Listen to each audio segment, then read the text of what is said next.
재석 190인 중 찬성 190인으로서 비상계엄 해제 요구 결의안은 가결되었음을 선포합니다.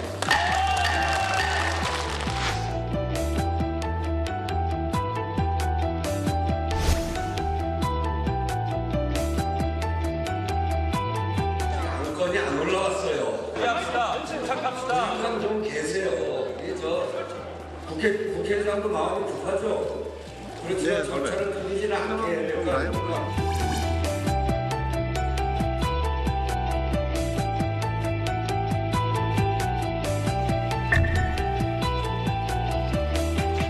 대통령 권한 대행은 임명 절차를 조속히 진행하여 헌법재판소 구인 체제의 복원을 매듭 짓기를 요청합니다.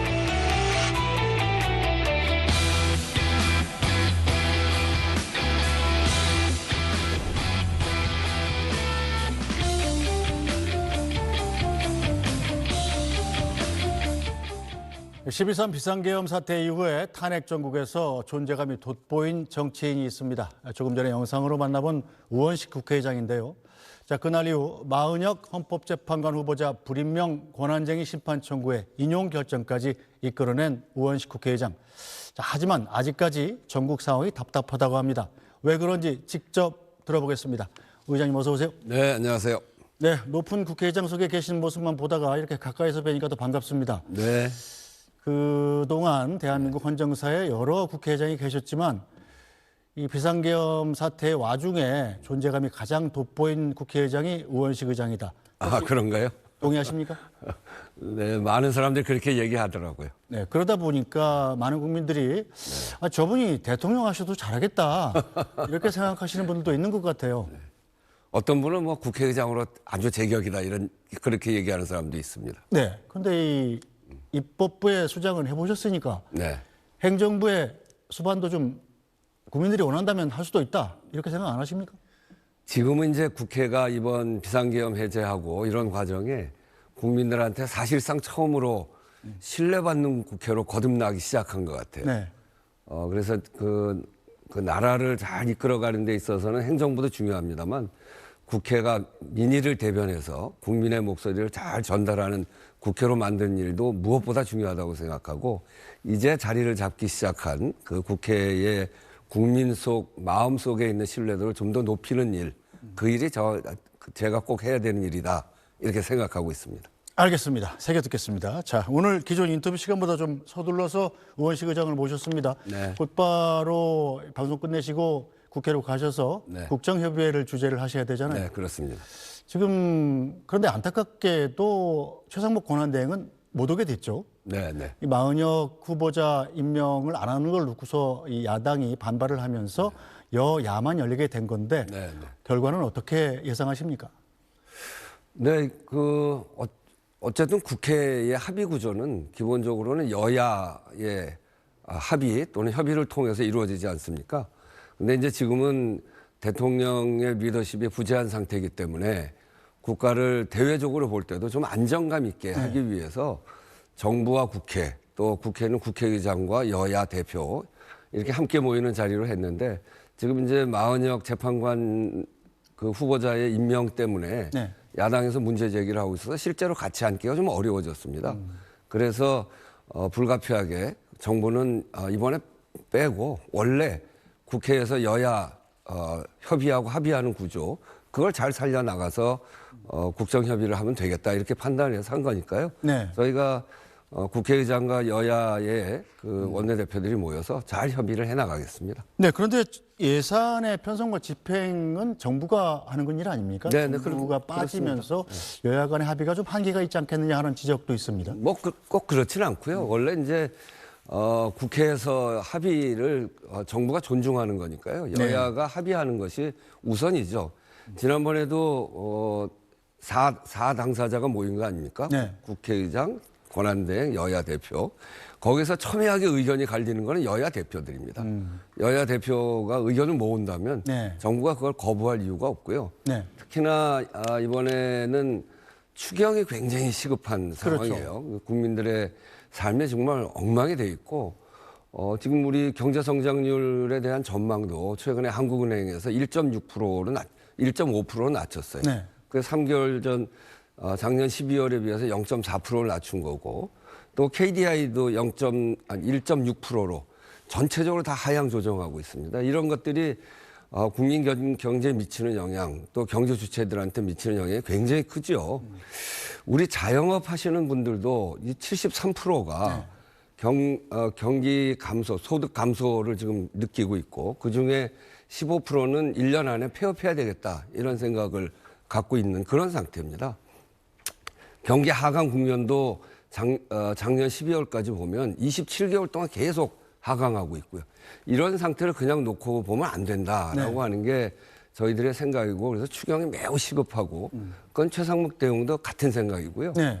그리고 한은 총재는 그런 속에서 15조에서 20조 정도는 꼭 추가 재정이 필요하다 이렇게 이야기하고 있기 때문에 저는 여야가 힘을 모아서 오늘 협의를 통해서 추경을 시작으로 해서 그동안 쌓여있는 문제를 풀어나가고 합의를 하면 정부에서도 그걸 충분히 이행할 것이라고 생각합니다. 네. 그런데 이 추경만 놓고 봐도 이제 액수나 사용처 그리고 뭐 반도체 특별법상의 52시간 예외라든지 그리고 뭐 국민연금 개혁도 시급한데 여야 간의 입장 차이가 쉽사리 좁혀지기가 어려울 것 같다라고 예상이 됩니다. 그래서 국회의장이 있잖아요. 제가 회의를 하자고 그런 것이고 여야 간의 의견을 가지고 합의하는 것이 가장 좋은데 그게 정 안 되면 국회의장이 좀 충분히 숙고를 하고 그래서 이렇게 가보자 하는 그런 안도 낼 수 있는 거니까요. 저는 오늘 우리 국민들을 생각해 보면 추경이 매우 필요하기 때문에 이 추경을 해야 된다는 데는 이견이 저는 없을 거라고 봅니다. 지난번에도 거기엔 사실상 거의 그 의견이 적분해 있었던 거니까 그런 속에서 국민의 필요에 의해서 여야가 의견을 모아갈 것이다 이렇게 생각하고요. 국회의장이 잘 중재를 해보겠습니다. 네, 뭐 우 의장께서는 중재에 열심히 노력을 하십니다만 문제는 여야가 잘 안 따라오는 경우가 대부분이잖아요. 네. 왜 이런 일이 반복될까요? 그래도 많이 따라옵니다. 아, 그래요?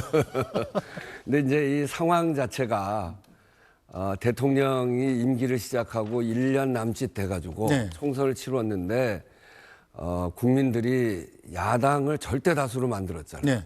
여기에서부터 갈등의 구조가 있었던 거죠. 그만큼 국민들이 윤석열 대통령에 대한 신뢰가 많이 떨어져 있었던 상태고 그렇기 때문에 야당은 또 국민의 민심을 그대로 반영해야 되겠다고 생각하니까 그런 속에서 정부 여당은 좀 일방적으로 갔고 또 야당은 국민 민심이라고 하는 이유로 법안을 또 그 야당의 힘을 가지고 그 통과를 시키고 그러면서 갈등이 굉장히 커졌고요. 네. 특히나 지난번 계엄하고 나서는 계엄 때 있었던 정치인들의 체포라든가 국회의 무력화라든가 이런 것이 아주 구체적으로 군인들에 의해서 계엄이라고 하는 그걸 통해서 하려고 했던 이것도 보였기 때문에 여야 갈등이 더 심해져 있는 건 분명합니다.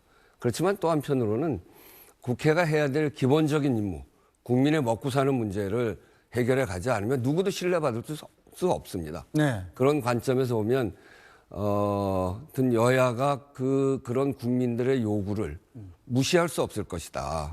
그래서 그런 점에서 저는 그 여야 국정협의회 네. 오늘 국정협의회가 여야가 만나는 자리인데 그런 자리를 국회의장 중재하에 잘 끌어갈 수 있다고 생각하고요.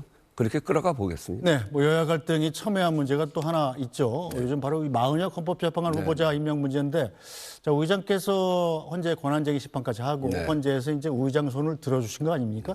그래서 마은혁 후보자를 임명하라라는 판결을 내렸는데도 불구하고 이 최상목 권한대행이 아직 임명을 안 하고 있잖아요. 네. 이건 어떻게 보시나요? 저는 이해가 잘 안 됩니다.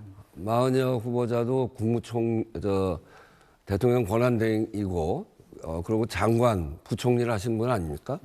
공무원들은 누구나 다 헌법을 준수한다 이렇게 선서를 합니다. 네. 지금 이제 이 정부 기관 간에 헌법을 이해하는 데 있어서 구체적인 사안에 있어서는 조금 다를 수가 있어요. 네. 그렇게 다를 때 그거를 재판하는 게 헌법재판 아니겠습니까? 네. 그러면 헌법재판을 통해서 헌재가 판단을 한단 말이에요. 네. 그러면 그게 어느 것이 헌법에 맞는지가 결론이 나기 때문에 그거는 무슨 이유를 불문하고 헌법을 준수한다는 차원에서 해야 되는 일이죠. 네.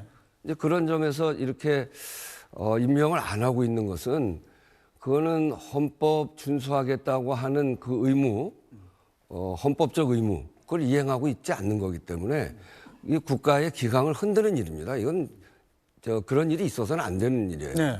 제가 최상목 대행하고도 이렇게 그 이야기를 해보면 이행을 하겠다. 네. 그런데 당장 하라고 하는 조항은 없는 거 아니냐. 예, 시기나 강제성은 없다고. 좀 더 검토하겠다 이렇게 네. 얘기해. 헌법에 대한 해석을 판단을 해서 분명했음에도 불구하고 네.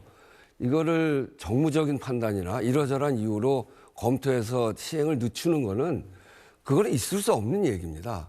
이를테면 그렇게 정무적인 판단, 너무나 분명한 것을 정무적인 판단을 하기 시작하면 길거리 가다가 자동차 운전하고 가다가 파란불에 대해서 나는 빨간불인데 내가 지금 해야 될 일이 바쁘기 때문에 네. 그냥 가야 되겠다. 네. 이렇게 하면 그러면 그 교통사고 등등 이런 발생하는 문제를 어떻게 막을 거냔 말이에요.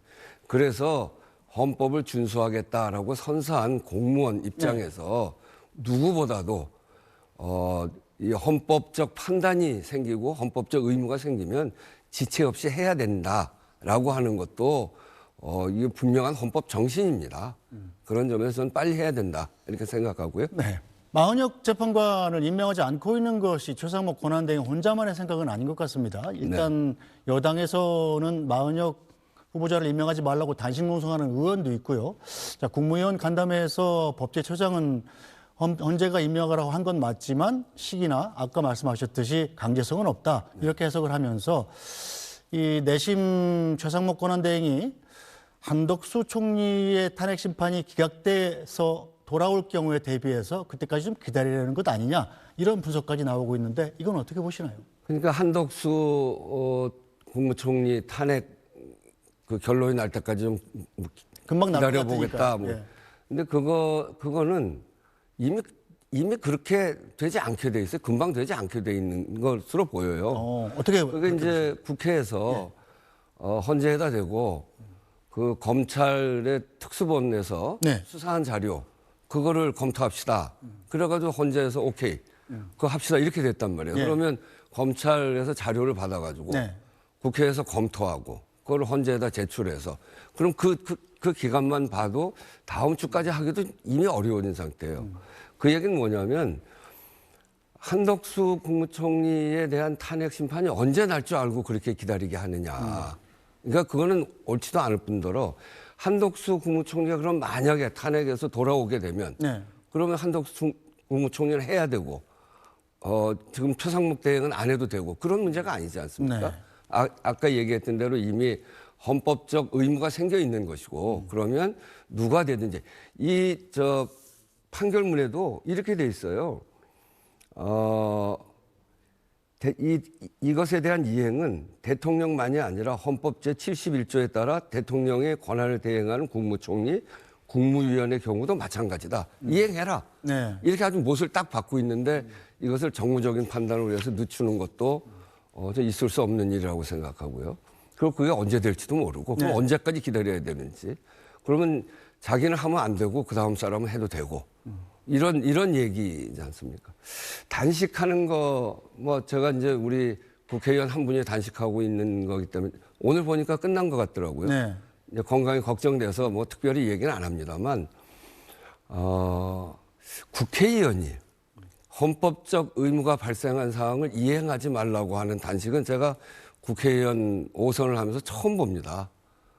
저는 그런 점에서 헌법이 우리 헌법적 질서를 정무적인 판단으로 유보한다거나 네. 헌법적 질서를 비판하면서 이행하지 않는다거나 그렇게 해서는 나라를 유지할 수 없게 됩니다.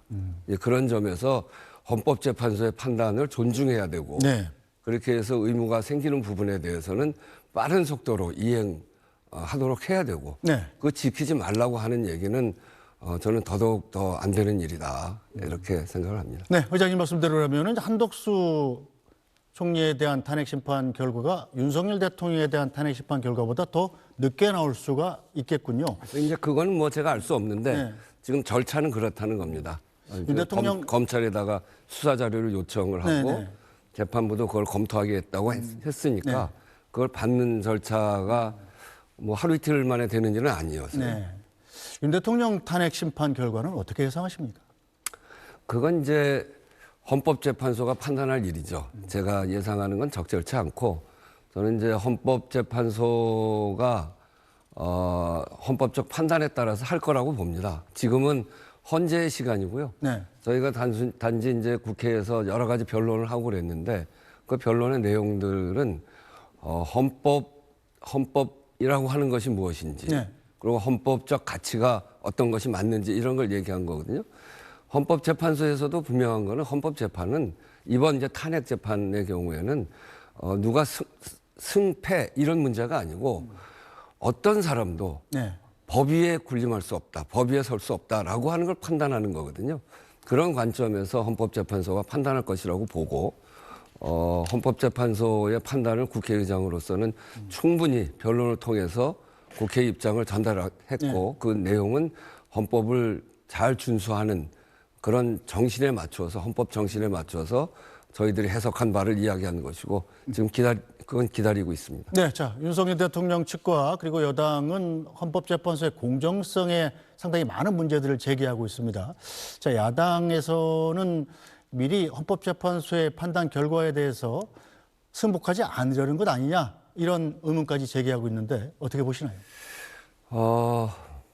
헌법재판소는 우리가 정부 기관간 국가 기관 간의 어떤 헌법 해석을 둘러싼 갈등이나 네. 지금까지 헌법적으로 판단되지 않았던 부분들에 대해서 이의가 제기가 되고 권한쟁의가 생기면 그걸 판단하는 최종심입니다. 네.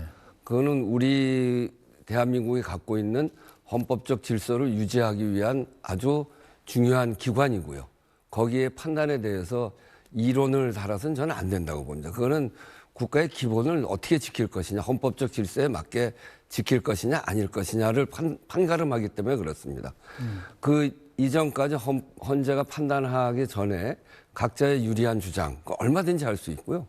그래서 각자의 판단을 이야기하는 건 뭐 문제가 없다고 생각합니다. 네. 그렇지만 뭐 요즘 그 시위 도중에서 나오는 말이기도 하고 네. 듣는 얘기 중에 헌재를 뭐 때려부시자라든지 이런 험악한 소리들, 이런 소리들은 국가의 기본 질서를 해치자 이런 얘기인 거 아닙니까, 그게?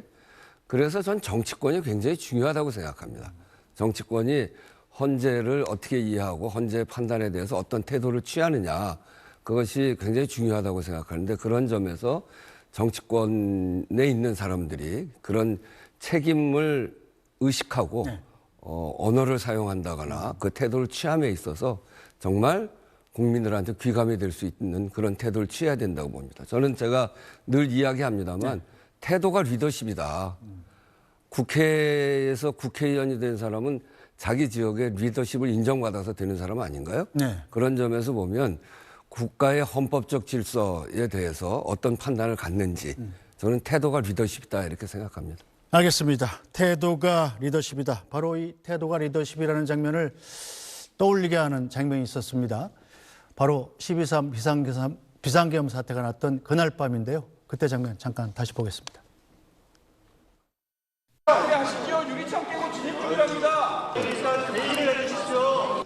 안건이 안 올라왔어요. 합시다. 침착합시다. 항상 좀 계세요. 이게 국회의장도 마음이 급하죠. 그렇지만 절차를 끊이지는 않게 해야 될 거 아닙니까? 유사일정 제1장 비상계엄 해제 요구 결의안을 상정합니다. 제안 설명은 서면으로 대체하도록 하겠습니다. 재석 190인 중 찬성 191으로서 비상계엄 해제 요구 결의안은 가결되었음을 선포합니다.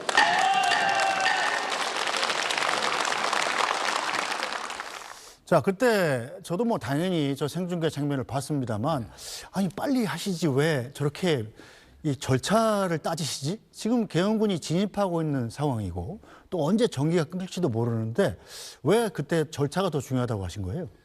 그 비상계엄이라고 하는 게 아주 엄중한 사태 아닙니까? 국회에 군대가 들어와서 국회 나중에도 들어보니까 체포하라 막 그랬다고 하는데 국회의원들이 끌려나갈지도 모르는 그런 상황, 그렇죠. 그런 엄중한 상황이어서 급하기도 했지만 빨리 의결하셔야죠. 또 한편으로는 국회가 안건을 처리할 때 의결 절차가 있습니다. 절차를 제대로 이행하지 않으면 그러면 비상계엄 해제 결의안을 통과시킨 국회가 절차를 위반했기 때문에 무효다.